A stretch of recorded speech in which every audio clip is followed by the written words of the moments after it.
The text message glowed on my phone, each word a shard of glass. I'm sorry, Elias. I'm going back to Ryan. I can't do this anymore. My heart plummeted, the world tilting as I stood in the middle of my cramped Oakland apartment, the scent of burnt toast still lingering from a breakfast I'd made for two. Just hours ago, Julian had kissed me goodbye, promising a weekend together. Now, his words sliced through that memory like a betrayal I should have seen coming. I'm Elias Carter, 28, a graphic designer with a knack for seeing beauty in chaos. Though my life felt like it was unraveling into a mess no Photoshop filter could fix. Julian Morales, my boyfriend of 2 years, had been my anchor in San Francisco's whirlwind of tech bros and overpriced coffee. He was 29, a nurse with warm brown eyes and a laugh that could melt anyone. But Ryan, his ex, was the ghost that never left. Ryan, the charming chef with a past full of late-night jazz clubs and promises Julian couldn't forget. I'd always known Julian carried a torch for him, but I thought our love, would be enough. I sank onto the couch, staring at the half-finished mural on my wall, a vibrant mix of blues and oranges meant to capture the Bay Area's spirit. My phone buzzed again, but I ignored it. Instead, I replayed every moment of the last 2 years, the way Julian's hand fit perfectly in mine, our road trip to Big Sur, the night we danced in the rain outside a dive bar in the Mission District. Had it all been a lie? Or was I just the placeholder until Ryan decided to waltz back into his life? The anger came fast, hot, and unrelenting. I grabbed my keys, my jacket, and stormed out into the foggy evening. San Francisco's streets were alive with the hum of cable cars and the chatter of strangers, but I felt like a shadow moving through it all. I didn't know where I was going until my feet stopped at the edge of Dolores Park. The city sprawled below, glittering under a twilight sky, and for a moment, I let myself breathe. That's when I saw him, Mateo Alvarez, my first love, sitting on a bench with a sketchbook in his lap. Mateo, 27, a painter whose quiet intensity had once set my world on fire. His dark hair fell over his eyes as he sketched, oblivious to the world. We'd met in college at Berkeley, 2 art majors who fell hard and fast, until his dreams took him to New York and mine kept me here. 3 years apart, and yet, seeing him now felt like no time had passed. Elias. His voice, soft but surprised, pulled me out of my haze. He stood, his sketchbook falling to the ground, revealing a half-drawn portrait of the park's skyline. "What are you doing here?" I opened my mouth, but the words caught. How do you tell someone your heart's been shattered? Instead, I laughed, bitter and raw. Life's got a funny way of screwing you over, doesn't it? Mateo's eyes softened, and he gestured to the bench. "Sit. Tell me." And so I did. The whole messy story poured out. Julian, Ryan, the text that ended it all. Mateo listened, his presence steady, like the lighthouse I needed in this storm. When I finished, he didn't offer empty platitudes. Instead, he handed me his sketchbook. "Draw something," he said. "Anything. It helps." I took the pencil, my hands shaking, and started sketching, a jagged, chaotic line that became a wave, then a cliff, then nothing. Tears blurred my vision, and Mateo's hand found mine, warm and grounding. "You're still you, Elias," he whispered. "No one can take that away." We sat there until the stars came out, the city's pulse fading into the background. I didn't know it then, but that night was the first step toward reclaiming myself, and maybe, just maybe, finding my way back to a love I'd never fully let go. The next morning, I woke to the sound of my phone buzzing. "Julian, can we talk?" I messed up. My thumb hovered over the screen, torn between rage and the ache of missing him. I didn't reply. Instead, I threw on a hoodie and headed to a coffee shop in the Castro, hoping caffeine would drown out the noise in my head. The place was packed, rainbow flags fluttering outside, and the air smelled of espresso and fresh pastries. I was halfway through my latte when Mateo walked in, his paint-splattered jeans and easy grin catching me off guard. "Fancy meeting you here," he said, sliding into the seat across from me. "Stalking me now?" I teased, but my heart wasn't in it. "Nah, just fate." He leaned forward, his eyes searching mine. "You okay?" I wasn't, but I didn't say that. Instead, I told him about Julian's text, the way it twisted the knife deeper. Mateo didn't judge. He just listened, then suggested we walk to the beach. "You need air," he said, "and maybe a reminder that the world's bigger than one guy." We ended up at Ocean Beach, the Pacific stretching endlessly before us. The wind was sharp, cutting through my jacket, but Mateo's presence felt like a shield. We talked about everything. Our college days, his time in New York, the way life had stretched us both thin. He told me about his latest art show, how he'd poured his heart into paintings about love and loss. "You're in some of them," he admitted, his voice barely above the waves. "You always were." My breath caught. I wanted to ask what he meant, but fear held me back. Instead, we watched the sunset, the sky bleeding orange and pink. His shoulder brushed mine, and for the first time in days, I felt something other than pain. Hope, maybe, or the ghost of something we'd left unfinished. That night, I went home and stared at Julian's text again. Part of me wanted to run back, to fight for what we had. But another part, the part that remembered Mateo's hand in mine, whispered that maybe I deserved more. I typed a reply, "I need time," and hit send before I could change my mind. The weeks that followed were a blur of work and avoidance. I threw myself into freelance projects, designing logos for startups and posters for local bands. But Julian's absence was a wound that wouldn't heal. He called, left voicemails, even showed up at my apartment once, his eyes red-rimmed and desperate. "I made a mistake," he said, standing in my doorway. "Ryan's not you. He'll never be you." I wanted to believe him, but trust is a fragile thing. I told him I needed space, and he left, his shoulders slumped. The guilt gnawed at me, but so did the truth. Julian had chosen someone else. I wasn't his first choice, and that hurt more than I could say. Mateo, though, was a constant. We started meeting up regularly. Coffee shops, art galleries, late-night walks through the city. He was different from Julian, quieter but deeper, his passion for life infectious. One night, at a gallery opening in Soma, he showed me a painting, a vibrant swirl of blues and golds, two figures intertwined against a stormy sky. "It's us," he said, his voice low. "Or what we could have been." I stared at the canvas, my heart racing. "Could have been?" I asked, turning to him. He smiled, a little sad, a little hopeful. "Could still be." That night, we ended up at his studio, a cluttered loft filled with canvases and the smell of turpentine. He poured us wine, and we talked until dawn, unraveling the years we'd spent apart. When he kissed me, it was like coming home, soft, tentative, but full of a history we both carried. I pulled back, overwhelmed. "I don't know if I'm ready," I admitted. "Take your time," he said, his hand lingering on mine. "I'm not going anywhere." But life doesn't wait for you to be ready.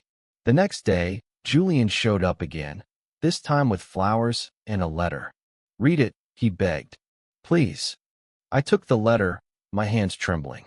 It was raw, honest, full of regret and love. He wrote about how Ryan had been a mistake, how I was the one he wanted to build a life with.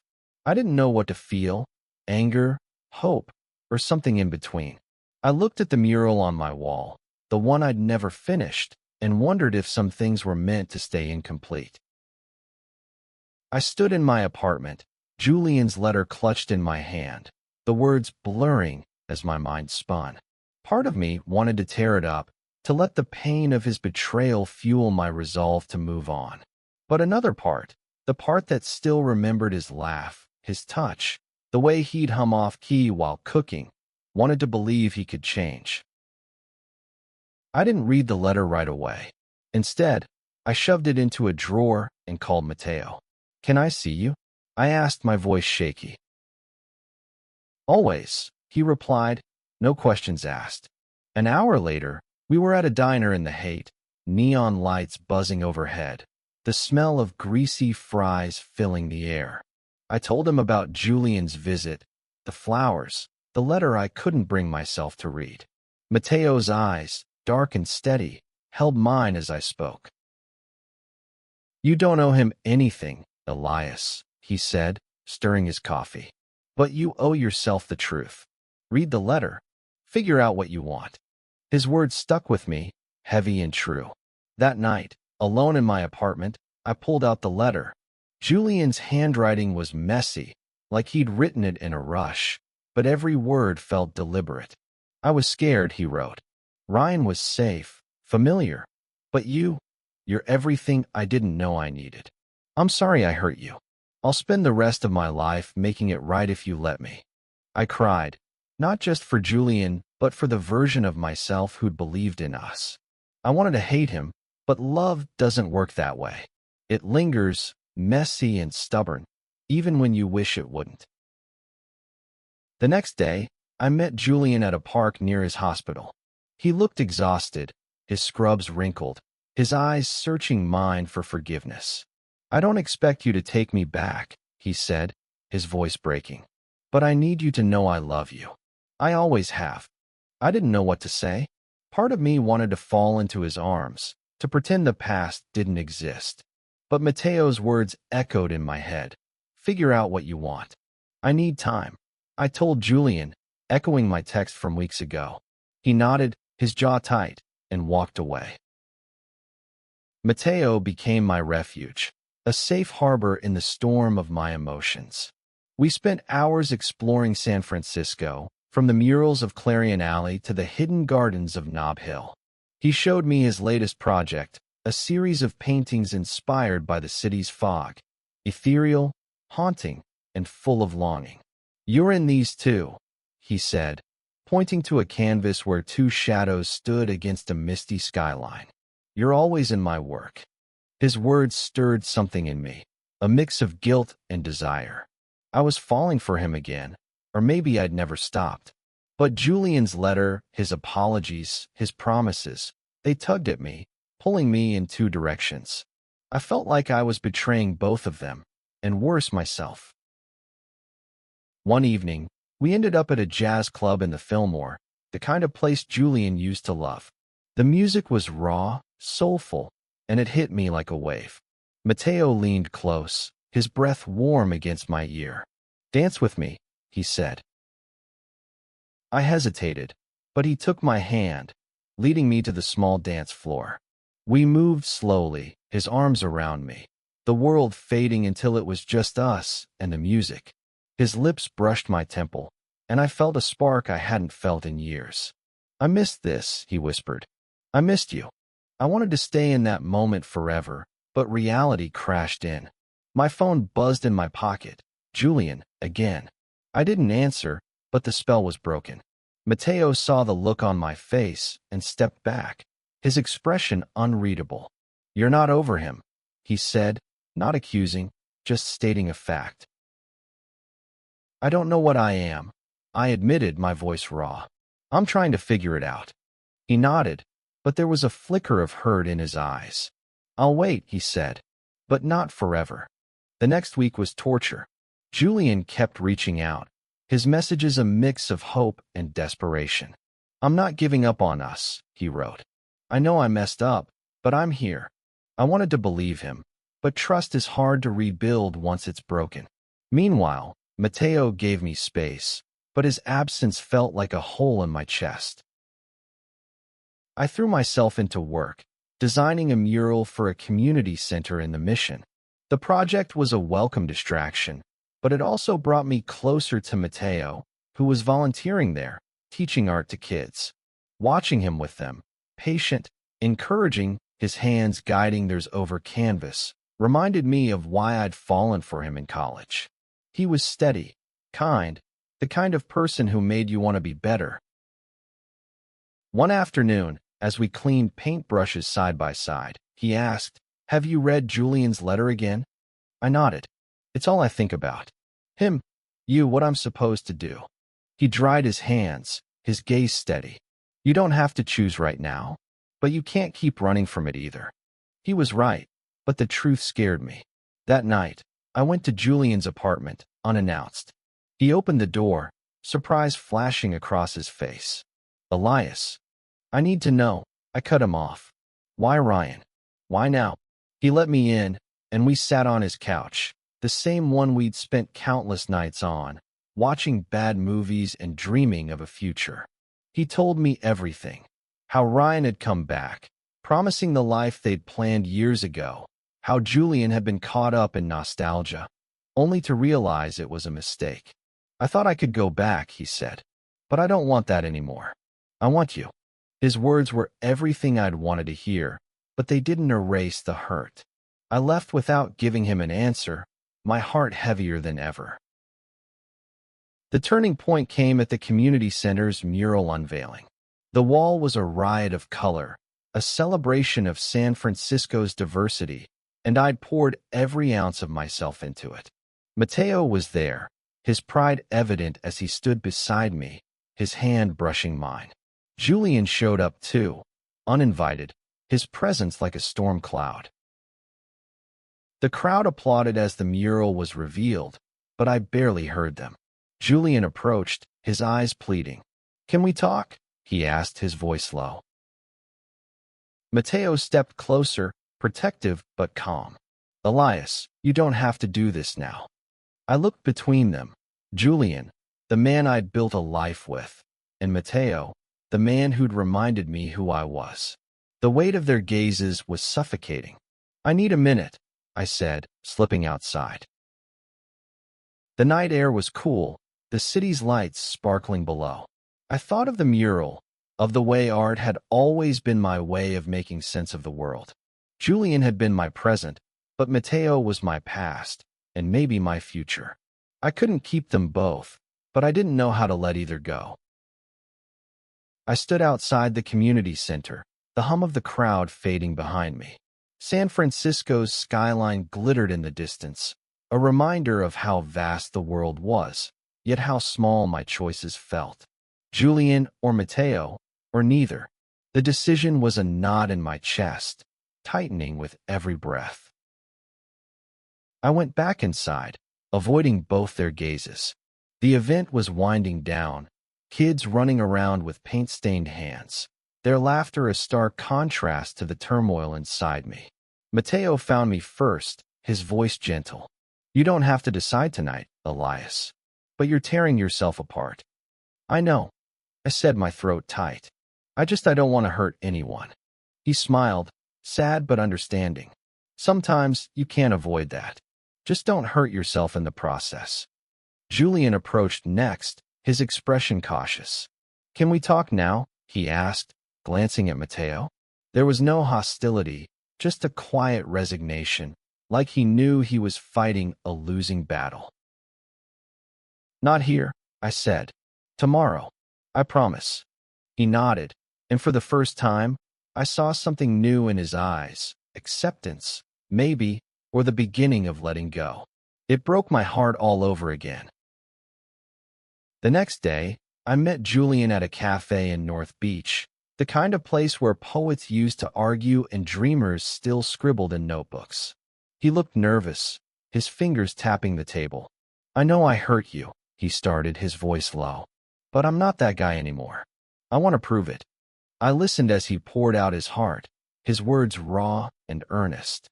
He talked about therapy, about confronting his fears, about realizing I was the one he wanted to grow old with. It was everything I'd longed to hear months ago, but now it felt like too little, too late. The trust we'd had was a shattered vase, and no amount of glue could make it whole again. "I believe you're sorry," I said finally, my voice steady despite the ache. "But I don't know if I can go back. Not after everything." His face fell, but he nodded. "I'll always love you, Elias, even if you walk away." I left the cafe with tears in my eyes, but also a strange sense of clarity. Julian had been my world, but worlds change. I needed to find out who I was without him. Mateo was waiting for me at his studio, as if he'd known I'd come. The space was a chaos of color, canvases leaning against every wall, each one a piece of his soul. He didn't ask about Julian. He just handed me a brush. "Paint," he said. "Let it out." I dipped the brush in red, slashing it across a blank canvas. The strokes were angry at first, then softer, more deliberate. Mateo stood beside me, his own brush moving in rhythm with mine. We painted in silence, the act more intimate than words. When we stepped back, the canvas was a storm of color, chaotic but beautiful. "You're still in there," Mateo said, pointing to the painting.